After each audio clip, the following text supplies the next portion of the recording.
লক্ষ্য করেন, খেয়াল করেন, হযরত আলী রাদিয়াল্লাহু তাআলা আনহু শেরে আলী নবী পাক সাল্লাল্লাহু আলাইহি সাল্লামের ছিলেন হলো চাচাতো ভাই।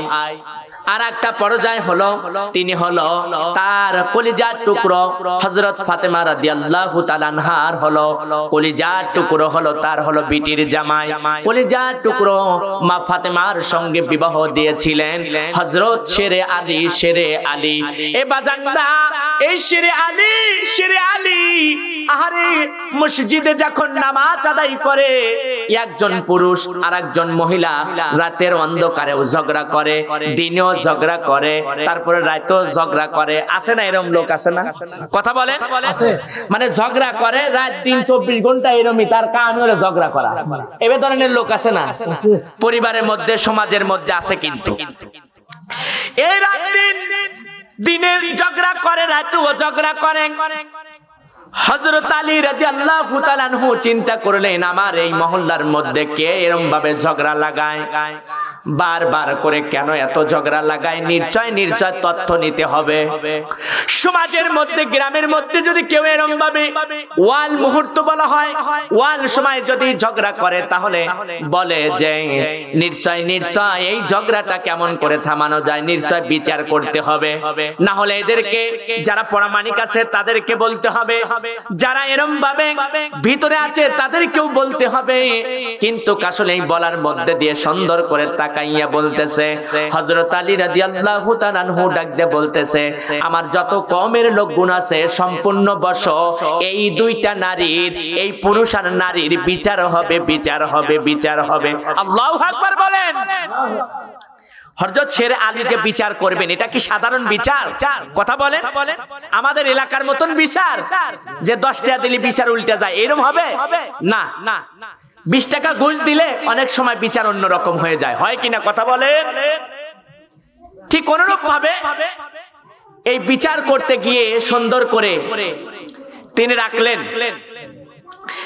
রাখিয়া সুন্দর করে বললেন, কেন তোমরা ঝগড়া করো, তোমাদের এই বিষয়টা কি, তোমরা তাই বলো। এবার পুরুষটা ডাক দিয়ে বলতেছে, তোমরা কি জানো আমি এই মহিলার দিকে, আমার স্ত্রীর দিকে তাকাইলে আমার বড় হিংসা লাগে, আর ওনার কাছে যাইতে আমার কেমন জানি একটা ঘৃণা লাগে। যিনি বিবাহ করেছেন তার স্ত্রীর কাছে যদি ঘৃণা লাগে আর যদি হিংসা লাগে, এর চেয়ে কি বড় বেদি আর বাংলার জমিনেতে আছে? কথা বলেন। নাই, কথা বলতে হবে, এটা আওয়াজ দিয়ে কথা বলেন।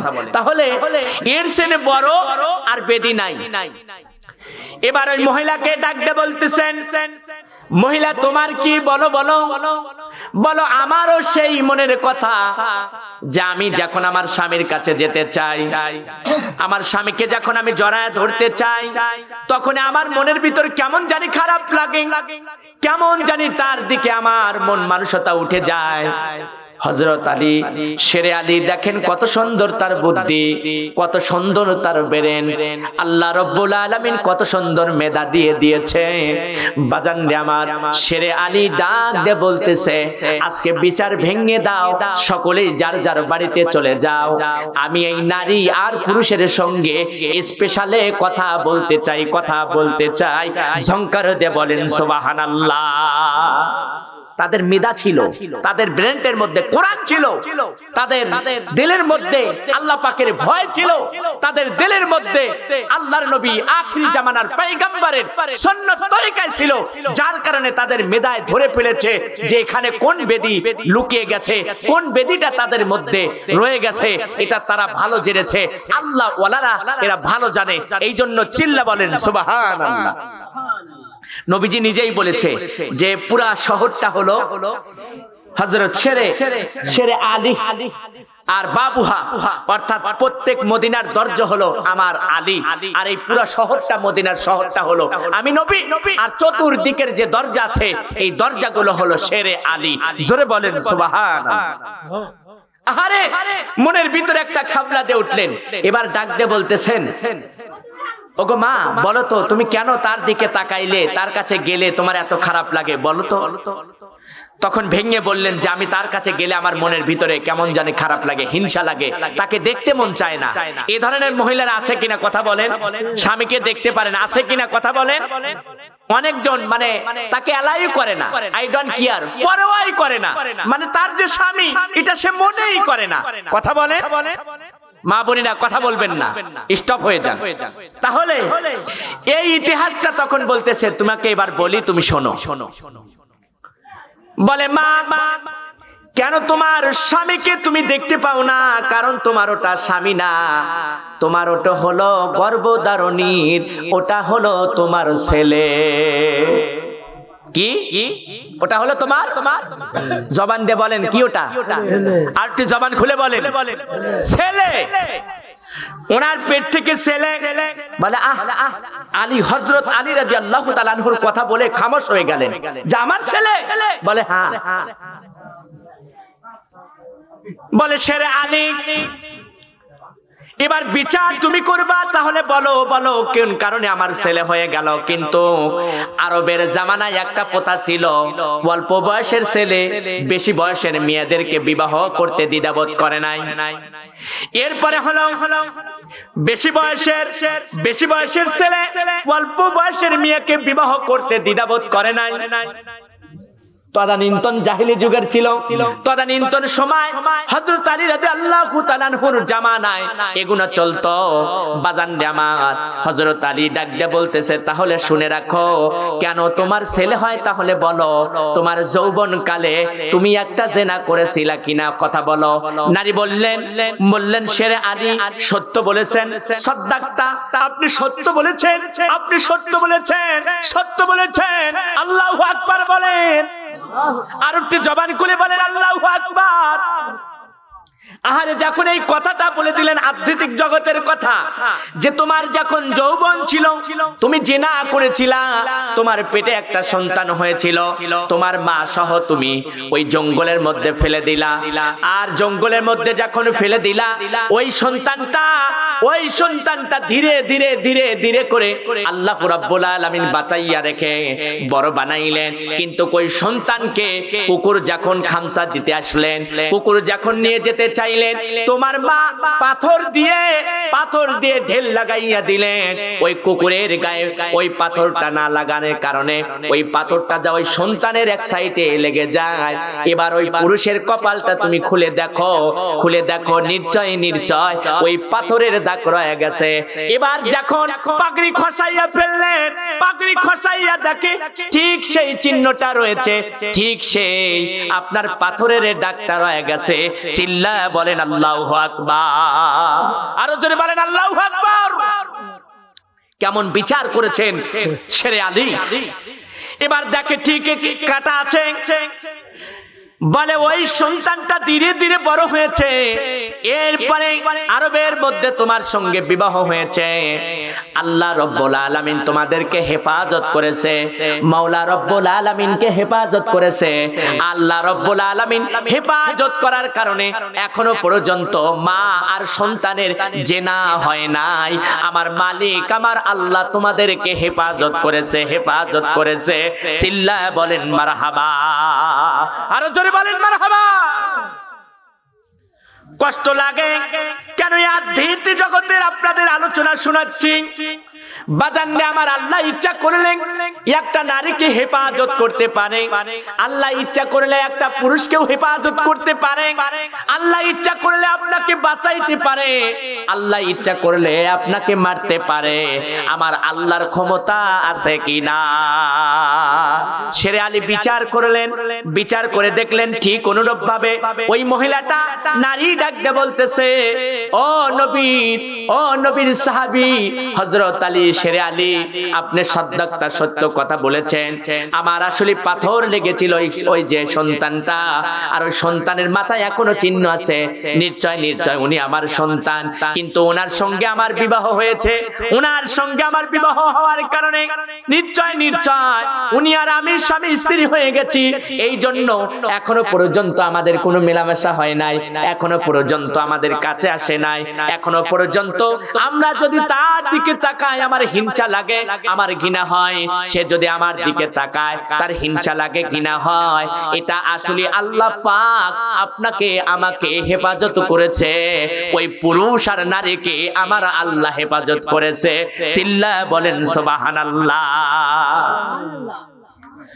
আহারে মুসলমান ভাইয়েরা, আল্লাহ রাব্বুল আলামিন তার হাবিব মদিনা ওয়ালা কামলি ওয়ালা কাউসার ওয়ালা ওয়ারাফা'না লাকা যিকরা, যার সম্মান ইজ্জতটা বাড়াইয়া দিয়েছেন, যার লকাবটাও বাড়াইয়া দিয়েছেন, সেই মানুষকে, সেই জন্য সেই আলীকে এতটুকু তার জ্ঞান বুদ্ধি আল্লাহ রাব্বুল আলামিন দিয়ে দিলেন।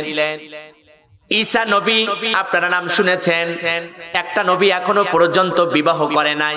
সুবহানাল্লাহ বলেন। একটা নবী এখনো পর্যন্ত বিবাহ করে নাই, যে নবীটার নাম হলো হযরত ঈসা নবী। ঈসা আলাইহিস সালাম এখনো বিবাহ করে নাই, এখনো পর্যন্ত সে আছে চতুর্থ আসমানে। আমার আল্লাহ রাব্বুল আলামিন তাকে রেখে দিয়েছে। সুবহানাল্লাহ বলেন। একটা নবী একটা বিবাহ করেছিলেন, একটা নবী 10টা মতান্তরে 11টা বিবাহ করেছিলেন, আর একের অধিক 2টা 3টা পর্যন্ত বিবাহ করেছিলেন, কিন্তু একটা নবী এখনো বিবাহ করে নাই, যিনি হলো ঈসা নবী। একবার জবান খুলে বলা যায় কি মারহাবা। আচ্ছা, এই নবী যে বিবাহ করে নাই, এর ইতিহাস জানা দরকার আছে কিনা? কবে বিবাহ করবে এটা জানা দরকার আছে কিনা? কথা বলে। চতুর্থ আসমানে আল্লাহ রাব্বুল আলামিন লিখে দিয়েছে। আল্লাহ রাব্বুল আলামিন বলেন, আমার বন্ধু ঈসা নবী রে, শুনে রাখো, শুনে রাখো, যখন মামানাত দাজ্জাল বাংলার জমিনের উপরে না তামাম পৃথিবীর উপরে আগমন করবে, মামানাত দাজ্জাল, দাজ্জালের লেখা থাকবে কপালে কাফার, 3টা লাগবে, তার মানে লেখা থাকবে কাফের। এই 3টা অক্ষর লাগবে কাফার, কাফের, এই 3টা অক্ষর লেখা থাকবে। এই মামানাত দাজ্জালকে চেনার আরেকটা বৈশিষ্ট্য আছে, মানুষের 2 চোখ হয়, কিন্তু কের 2 চোখ হবে না, মাত্র একটা চোখ হবে কপালে, বড় বড় চোখ হবে। এর এক হাতে থাকবে জান্নাত, আর এক হাতে থাকবে জাহান্নাম। মামানাত দাজ্জাল মানুষকে ধোঁকা দিয়ে মানুষকে বেঈমান বানাইবে, আর এই দাজ্জালকে মারার জন্য, দাজ্জালকে মারার জন্য আমার আল্লাহ, আমার মাওলা ঈসা নবীকে দুনিয়াতে আবার পাঠায় দিবে, আর দুনিয়াতে যখন পাঠাইবে তিনি বিবাহ করবেন। সুবহানাল্লাহ।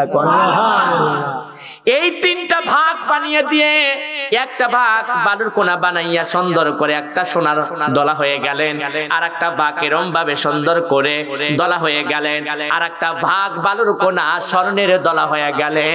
সিল্লা বলা যাবে কি মারহাবা। লিল্লাহি তাকবীর, নারে তাকবীর। এই বালুর কোনা যখন আপনার শূন্য হয়ে গেলেন, ঈসা পয়গম্বরের এই বালুর কোনাটা ডাক দিয়ে বলতেছে, একটা ভাগ হলো আমার, সোনার এই দলাটা আমার, আর একটা হলো তোমার, আর যিনি একটা রুটি চুরি করে খাইছে ওই চোরার হলো একটা দলা। মারহাবা বলেন, আরো জোরে বলেন মারহাবা। আচ্ছা, কোনটাহান চোরা কি ধীরে ধীরে বাড়াইবো? লোভ যেহেতু দেখাইলে তো বাড়াই নাকি? কথা বলেন। এবারে এই দলাটা খালি মনে হয় বলবো কি বলবো না, কিন্তু বলতে চায় না, কিন্তু বলতে চায় না। অতি লোভে কিন্তু পাপে মৃত্যু, অতি লোভে কিন্তু আপনার জেলখানা, অতি লোভে কিন্তু কাবার মরণ। কথা বলেন ঠিক কিনা? এই জন্য বাজানরে আমার এই স্বর্ণটা নিয়ে গেলেন, এই স্বর্ণটা নিয়ে ধীরে ধীরে জঙ্গলের দিকে গেলেন, ডাকাত দল ধরলেন। এই তোমার টোপলার মধ্যে কি আছে? বাহির করে দেখে একটা স্বর্ণের টোপলা।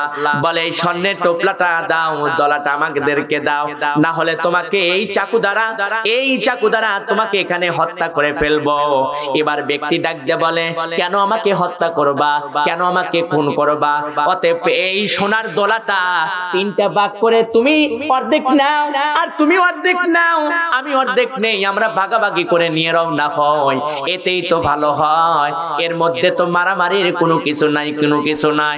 বাজান আমার সামনের দিকে রওনা হয়, সামনের দিকে যখন রওনা হয় পথের ইতিমধ্যেই যাইয়া বলে, বন্ধু তুমি সুন্দর করে এই বাজারে যাইয়া কিছু খাবার আমাদের জন্য আনো। খাবার আনার পরে আমরা খাওয়া দাওয়া করে আবার সুন্দর করে রাস্তা অতিক্রম করব।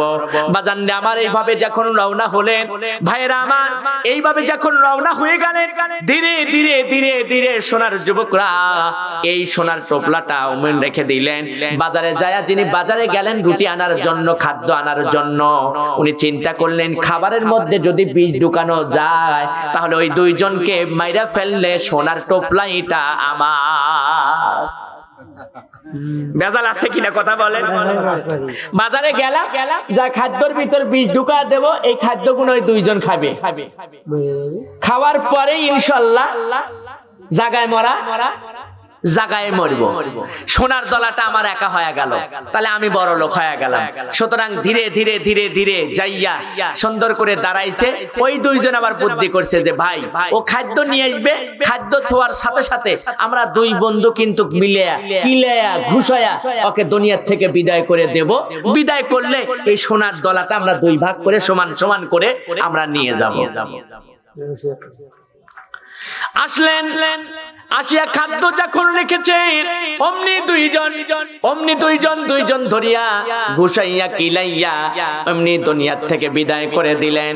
এবার ডাকতে বলে, বন্ধু আর সোনা তো তিনটা ভাগ করা লাগবে না, এখন দুইটা ভাগ, তোমার অর্ধেক আর আমার অর্ধেক। এবার নাও আমরা দুইজন খাওয়া দাওয়া করিয়া সুন্দর করে আমরা এই সোনাগুলো ভাগ করিয়া রওনা হয়ে যাব। কিন্তু খাবারের মধ্যে যে বিষ আছে এটা তো তারা জানে না।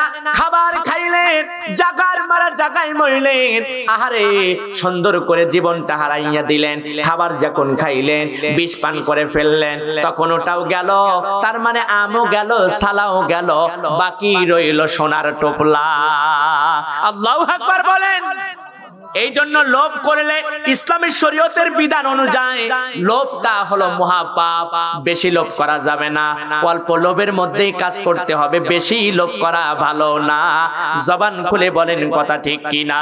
আল্লাহুম্মা সাল্লি আলা। একবার মাইক খারাপ, একবার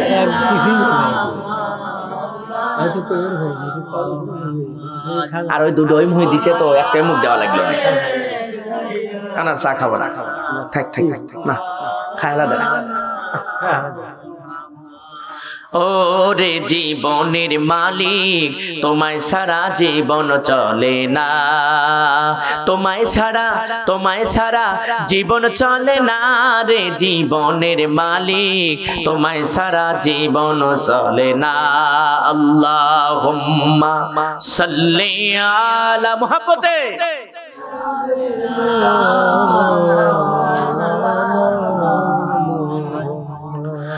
ওয়ালা আলে সাইয়্যিদিনা। ভুলি না, ভুলবো না, ভুলতে পারি না আল্লাহ রাসূলের অবমাননা।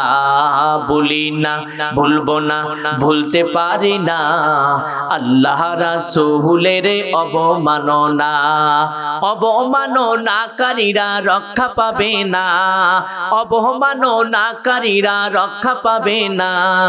ভুলি না, ভুলবো না, ভুলতে পারি না আল্লাহ রাসূলের অবমাননা। কথা বলেন ঠিক কিনা? বিশ্ব নবীর ছবি ব্যঙ্গ করে বানায় সিনেমা, এর জন্য দায়ী হলো বারাক ওবামা। বুশের মতন জুতা খাইবি টের পাইবি না, বুশের মতন জুতা খাবি টের পাইবি না। ভুলি না, ভুলবো না, ভুলতে পারি না আল্লাহ রাসূলের অবমাননা।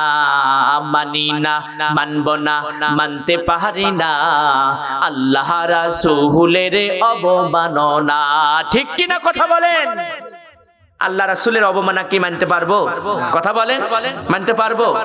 মানতে পারবো না। কারণ মদিনাওয়ালা, কামলিওয়ালা, কাউসারওয়ালা হলো আমাদের আত্মার আত্মা। কারণ আল্লাহ রাব্বুল আলামিনের পরেই স্থান হচ্ছে আমার মদিনাওয়ালা, কামলিওয়ালার। কথা বলেন ঠিক কিনা?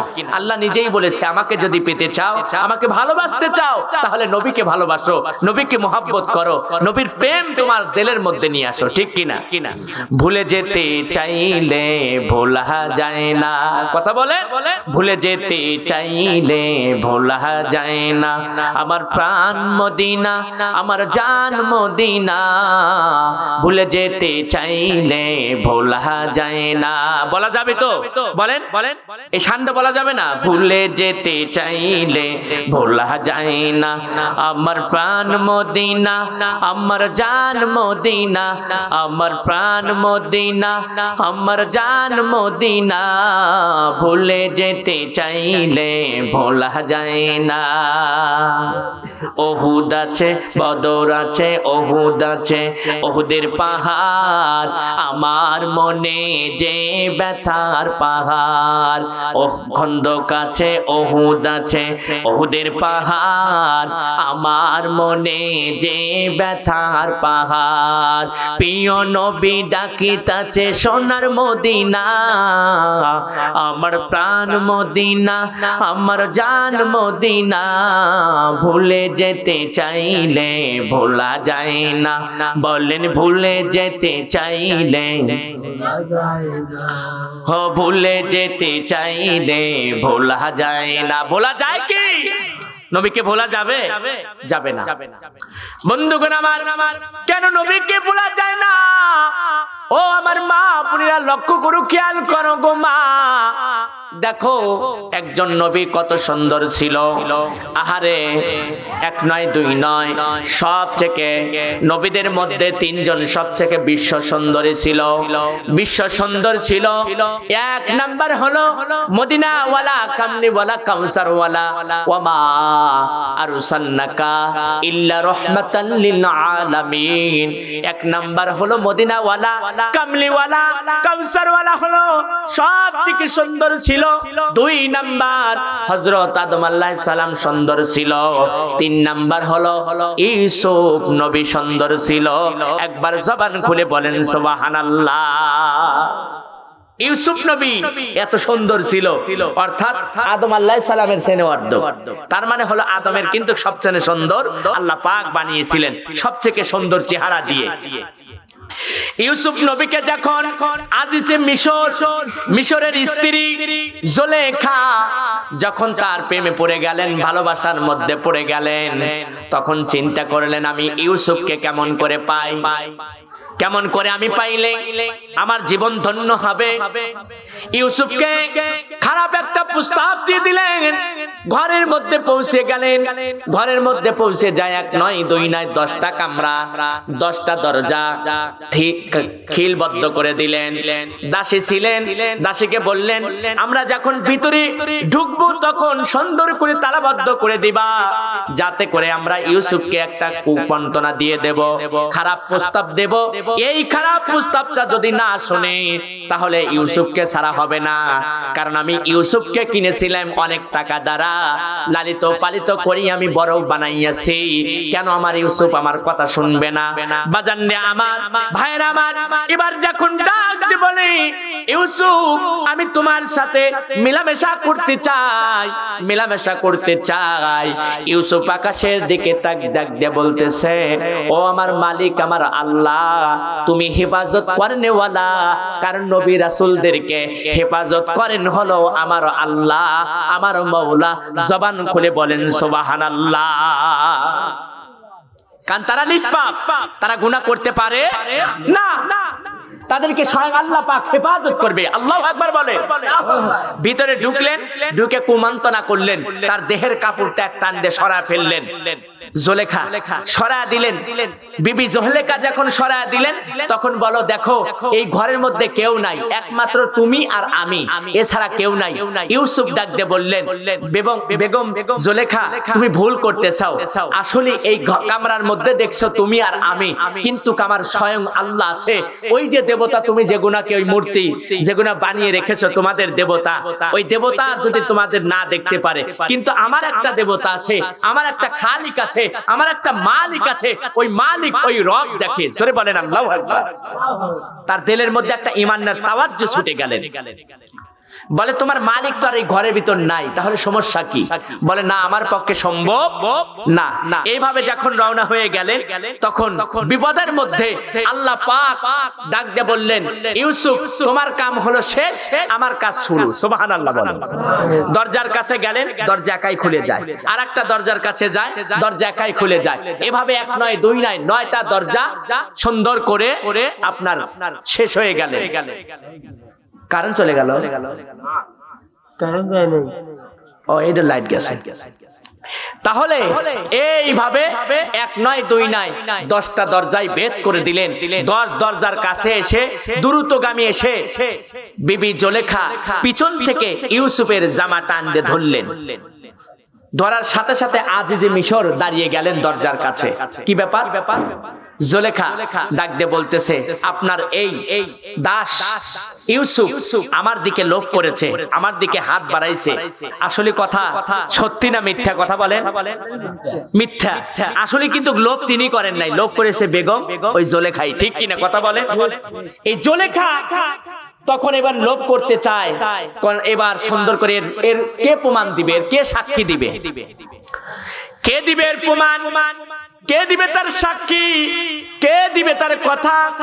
এবার যখন সুন্দর করে হাতটা লাগাইয়া দিলেন ছোট একটা সন্তান ইউজাবসিফ, এই সন্তানটা ডাক দিয়ে নেওয়া হলো। ইউসুফ ডাক দিয়ে বলে এই সন্তানকে ডেকে আনো, এই সন্তান আমার সাক্ষী দিবে, সাক্ষী দিবে। বলে 2 মাসের 3 মাসের সন্তান কথা তো বলতে পারে না, এই 3 মাসের সন্তান কেমন করে কথা বলবে? ইউসুফ নবী বলে কথা বলবে। এবার সুন্দর করে দাঁড়াইয়া বলতেছে ওগো আল্লাহর বান্দা, তুমি আল্লাহর রহে, আল্লাহর অর্ডারে, আল্লাহর হুকুমে, আল্লাহর পাওয়ারে কথা বলো। ছোট সন্তান 2.5 মাস থেকে 3 মাস অথবা 5 মাস বয়স, এই সন্তানটা সুন্দর করে আজিজে মিশরকে ডাক দিয়ে বলে যদি ইউসুফের সামনে জামা ছেঁড়া থাকে ইউসুফ দোষী, আর যদি পিছনে জামা ছেঁড়া থাকে তাহলে জুলেখা দোষী। এবার জামার দিকে তাকাইয়া দেখে সামনে ছেঁড়া নাই, পিছনে ছেঁড়া। চিল্লা বলেন সুবহানাল্লাহ। মান যদি বাঁচায় আল্লাহ এভাবেই বাঁচায়। ঠিক কিনা? কথা বলে। যখন বাঁচা ফেললেন মান, আর যারা ছিল ওই মঞ্চে যারা ছিল মেম্বার, চেয়ারম্যান, এমপি, তারা বড় চাপে আছে, মানে মুখ খুলতে পারে নাই। আজিজে মিশর বাদশার কাছে তো মুখ খুলতে পারবে না, যার কারণে তারা চাপে কোনো কথা বলে না। কিন্তু আসলে ইউসুফ তো দোষী নয়, জুলেখা দোষী। এর জন্য জুলেখা বললেন আমার সাথে খারাপ ব্যবহার করার জন্য আমি জেলখানায় দিয়ে দেব, জেলখানায় দিয়ে দেব। আর সুন্দর করে মিশরের চতুর্দিকে মানুষগুলো হইচই শুরু হয়ে গেল। বলে টাগরা জোয়ান হলো ইউসুফ, আর একটা বুড়ি জুলেখা, তার দিকে ইউসুফ কেন লোভ করলেন, আর কেনই বা পাগল হইলেন? আজিজে মিশরের স্ত্রী কেন একটা দাসীর জন্য কেন এত লোভ করলেন? এবার জুলেখা ডাক দিয়ে বলতেছে তোমাদের সকলকেই দাওয়াত করলাম, আমি ওই ইউসুফকে দেখাইতে চাই কোন ইউসুফের জন্য আমি পাগল হইয়াছি, পাগল হইয়াছি। জবান খুলে বলেন সুবহানাল্লাহ। আমি কি পাগল হয়েছি তোমরা দেখতে চাও? তাহলে তোমরা আসো, দাওয়াত রয়ে গেল। সবাই বসে গেছে এক সারি দিয়ে।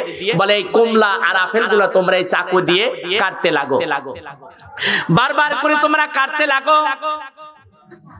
ইতিমধ্যে কমলা আর আপেল গুনা বারবার করে ধারালো চাকু দ্বারা কাটতে লাগে। এদিকে ইউসুফ যখন সুন্দর করে ভিতরে কামরায় ঢুকাইয়া দিলেন, আর হাঁটি হাঁটি পা করে যখন পাওটা রেখে দিলেন, ওই কন্যাগুলো কমলা কাটার মধ্যে দিয়ে আঙ্গুল গুনা কখন কেটেছে তারা টের পায় নাই। আল্লাহু আকবার বলেন। টের পায় নাই এত সুন্দর যার চেহারা, এত সুদর্শন চেহারা, এত তার চেহারার রূপ, কিন্তু এই জন্য পাগল হয়েছে জুলেখা। ডাক দিয়ে বলে আমার কথা শুনেন, আমাকে হাত বাড়ানোর কারণে আমি জেলখানায় দিয়ে দিলাম। জেলখানায় যখন থাকলেন অন্যায় ভাবে বিবি জুলেখা জেলখানার মধ্যে তাকে প্রেরণ করে দিলেন, চলে গেলেন।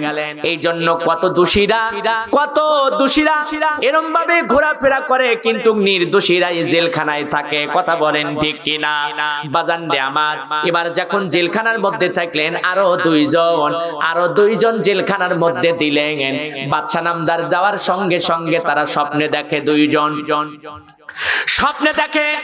ডাকতে বলে এই স্বপ্নের তাবিজ কে করতে পারো? বলে ইউসুফ নবী। ডাকতে বলতেছে এই স্বপ্নের তাবিজ আমি করতে পারি। বলে তোমরা কি স্বপ্নে দেখেছো? বলে আমরা জেলখানার মধ্যে শুয়ে আছি আর স্বপ্নে দেখলাম আমার মাথার উপরে একটা জাকা আছে, ওই জাকার মধ্যে কিছু রুটি আছে, ওই রুটি গুনা কাক ঠোকাইয়া এরম ভাবে খাইতেছে, নিয়ে যাইতেছে। এই স্বপ্নের তাবিজটা কি হবে? আরেকজন বলতেছে হুজুর আমিও স্বপ্নে দেখেছি জেলখানার মধ্যে কিন্তু কি আলোচনা হয়। এবার বলে আমিও স্বপ্নে দেখেছি। বলে কি স্বপ্ন তুমি দেখেছো বলো না? বলে স্বপ্নে দেখি আমি কাক এরম ভাবে শরবত পেয়াল আমি পান করাইতেছি। আমি স্বপ্নের মধ্যে আমি শরবত বানাইয়া নিজ হাতে বানাইয়া আমি এই শরাব গুলো বানাইয়া আমি শরবত গুনা পান করাইতেছি। আমার স্বপ্নের তাবিজটা কি হবে? বলে আমি যে স্বপ্নের তাবিজটা করব এই তাবিজটা তোমরা মেনে নিবা কিনা? দুইজনই বলে হ্যাঁ আমরা মেনে নেব। বলে স্বপ্নের তাবিজ, এই জন্য স্বপ্নের কথা যার কাছে তার কাছেই বলা যাবে না, অভিজ্ঞ মানুষের কাছে বলতে হবে। সিল্লা বলেন সুবহানাল্লাহ। যার কার কাছেই বলা লাগে না, স্বপ্নের কথা যার কার কাছেই বলা লাগে না। অভিজ্ঞ মানুষ দেখে, উলামায়ে দেখে, হক্কানি উলামায়ে কেরামের দেখে, যারা স্বপ্নের তাবিজ জানে তাদেরকে জানাইতে হবে। বলে মেনে নিবা? বলে হ্যাঁ। বলে তোমার মাথায় যে কাক গুনা রুটি ঠুকাইয়া খাইতেছে, এই বাদশা নামদার তোমাকে শুলে চড়ায় দিবে, তোমাকে ফাঁসি দিবে। এই স্বপ্নের তাবিজ, তোমাকে ফাঁসি দেওয়ার পরে তোমার মজকগুলো ওই কাকগুলো ঠোকাইয়া খাবে। এটাই হলো তোমার স্বপ্নের তাবিজ। এবার বলে আমি মানি না। বলে তোমরা না প্রথমেই বলছো মানি, তাহলে মানবা কি না মানবা এটা তোমরা দেখতে পাইবা। এবার জেলখানার মধ্যে থেকে ওই ব্যক্তি বলে আমি যে শরবত খাওয়াইতেছি এটার কি তাবিজ হবে? বলে এটার তাবিজটা হবে হলো তুমি আবার তোমাকে জেলখানার থেকে মুক্ত করে নিয়ে যাবে, নিয়ে বাদশা নামদার তুমি শরবত বানাইয়া বাদশা নামদারকে আবার শরবত খাওয়াইবা। তার মানে তুমি আবার দাস হিসাবে বাদশার দরবারে তুমি তোমার চাকরি হয়ে যাবে। আল্লাহু আকবার বলে। এই ইতিহাস যখন বললেন, বললো ঠিক আছে তাহলে মানো আর না মানো সেটা দেখলেই টের পাইবা। তবে একটি কথা, তুমি যখন ওই বাদশার দরবারে তুমি দাস হিসাবে চাকরি করবা, তখন তোমার কাছে একটা দাবি, তোমার কাছে একটা চাওয়া, যে আমি অন্যায় ভাবে আমাকে কিন্তু জেলখানায় বন্দী করে রেখেছে, আমার কথাটা তুমি বললো। সুবহানাল্লাহ বলেন। ইউসুফ নবী বলতেছে যে আমাকে অন্যায় ভাবে জুলেখা যে জেলখানার মধ্যে রেখেছে, এর কথা তুমি ওই বাদশা নামদারকে বলো। বাজানরে আমার ইতিহাস লম্বা চওড়া আমি সংক্ষিপ্ত করে দিলাম। ইতিহাস লম্বা চওড়া আমি সংক্ষিপ্ত করে দিলাম। বাজান এবার সুন্দর করে ওই বাদশা নামদার স্বপ্নে দেখে যে মরা 7টা গরু, তাজা 7টা গরুকে, অর্থাৎ মরা 7টা গরু তাজা 7টা গরুকে গিলে ফাইলতেছে, খাইতেছে। আর 7টা আপনার গমের শীষ, গমের তাজা শীষ, মরা শীষ, অর্থাৎ মরা শীষ গুলো তাজা, ওই 7টা গমের শীষ গুলো খাইতেছে। এই স্বপ্নের তাবিজটা কি হবে? মিশরের চতুর্দিকে যারা স্বপ্নের তাবি বলে, যারা তাবি করে, ওই মানুষদেরকে ডাকতে বলছে তোমরা কি আমার স্বপ্নের তাবি বলতে পারবা? বলে তা তো পারবো না, আমি পারবো না। তখন ওই যে ব্যক্তি, ওনার মনে হয়ে গেছে আসলে ওই জেলখানার মধ্যে যে একজন আছে স্বপ্নের তাবি করে দেয়, উনি হলো হযরত ইউসুফ নবী, ইউসুফ আলাইহিস সালাম। সিল্লা বলেন সুবহানাল্লাহ। উনি বলতেছে উনি তো সেই ইউসুফ নবী। আরে উনি না স্বপ্নের তাবি করে, আমাকে বলছিল যে আমার কথা বলো, কিন্তু উনি ভুলে গেছে, উনি ভুলে গেছে। এবার যখন বলে হ্যাঁ একজন পারবে, বলে কে পারবে? বলে জেলখানার মধ্যে আছে। বলে ঠিক আছে দ্রুত যাও বলো। এবার ডাক দিয়ে বলতেছে আমার বাদশা স্বপ্ন দেখেছে সাতটা হলো আপনার তাজা গাবি আর 7টা মরা গাবি। এই 7টা মরা গাবি তাজা গাবি গুনা খায় ফেলতেছে, এর কি হবে?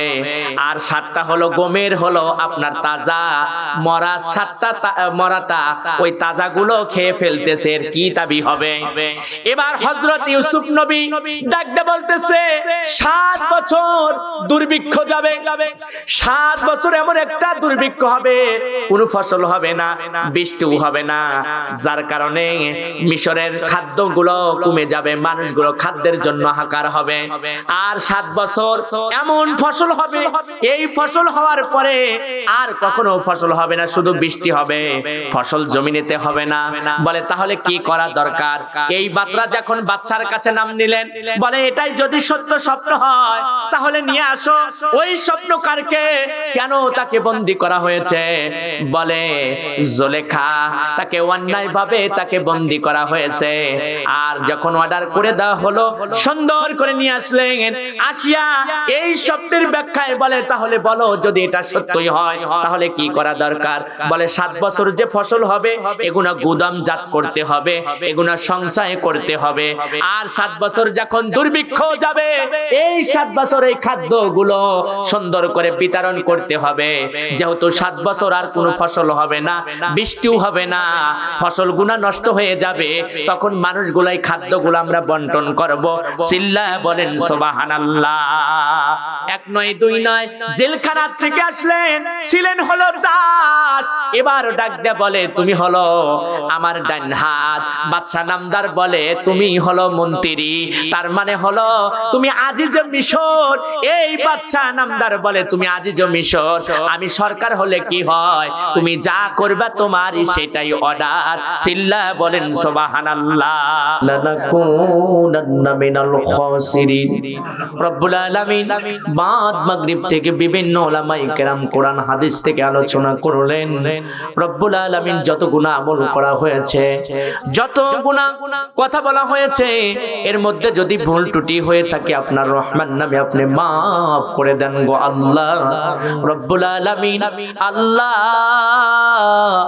এর মধ্যে কিঞ্চিত পরিমাণ সব বাজেট করে থাকলে লক্ষ কোটি গুণ বৃদ্ধি করে সর্বপ্রথম মদিনাওয়ালা কামলিওয়ালা কাউসারওয়ালা রুহু মুবারকে পৌঁছা দেন।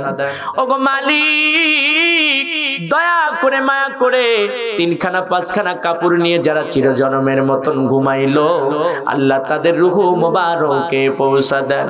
আয় রব্বুল আলামিন আল্লাহ ঐতিহ্যবাহী চাকসা চরবর্ধন গাছা যৌথ পুরনো কবরস্থান সৃষ্টির থেকে শুরু করে আজ পর্যন্ত যত নরনারী ধরা পড়ে গেল, সকলের কবরখানি জান্নাতের বাগিচা বানাইয়া দেন।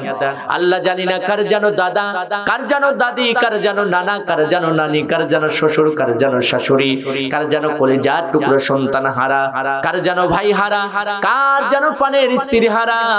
রব্বুল আলামিন দয়া করে মায়া করে সকলের কবরখানি জান্নাতের বাগিচা বানাইয়া দেন। রব্বুল আলামিন আমাদের জীবনের গুনাহ খাতা মাফ করে দেন। আল্লাহ আমাদের জীবনের গুনাহ খাতা মাফ করে দেন। সকলকে নামাজি ওয়ালা বানাইয়া দেন, পরহেজগার বানাইয়া দেন। আমার মা বোনদেরকে কবুল করে নাও, খাদিজার সঙ্গে হাসর নাসরের ব্যবস্থা করে দাও।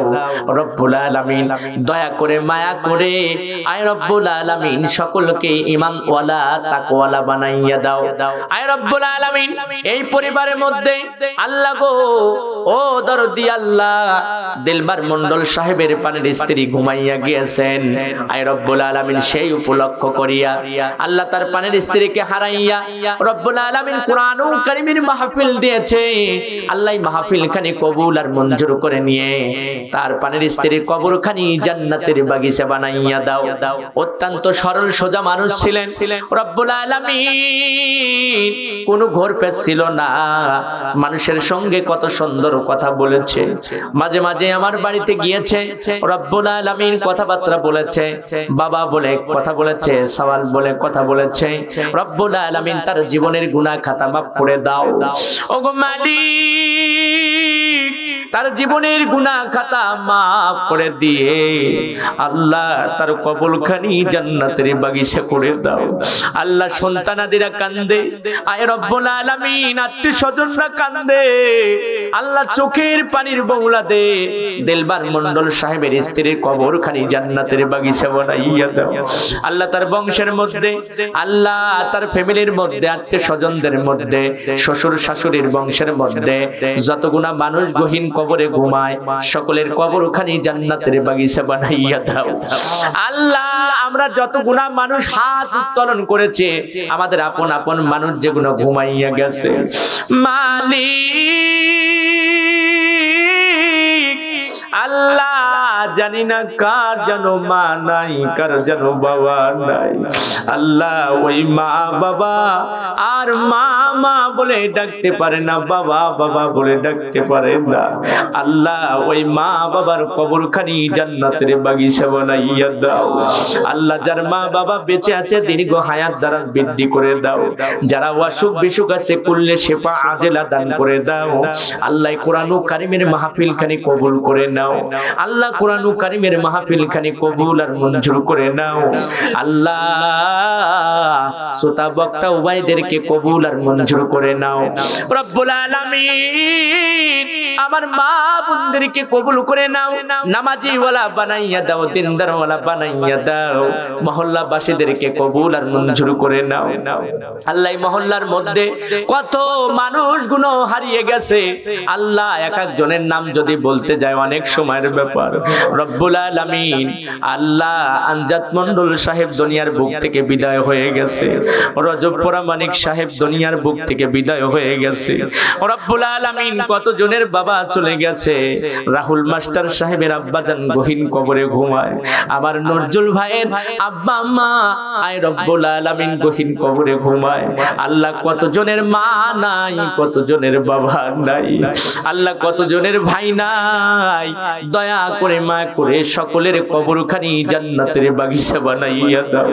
রব্বুল আলামিন পরিশেষে আপনার কাছে দরখাস্ত লাগাই, আল্লাহ যতগুলো মানুষ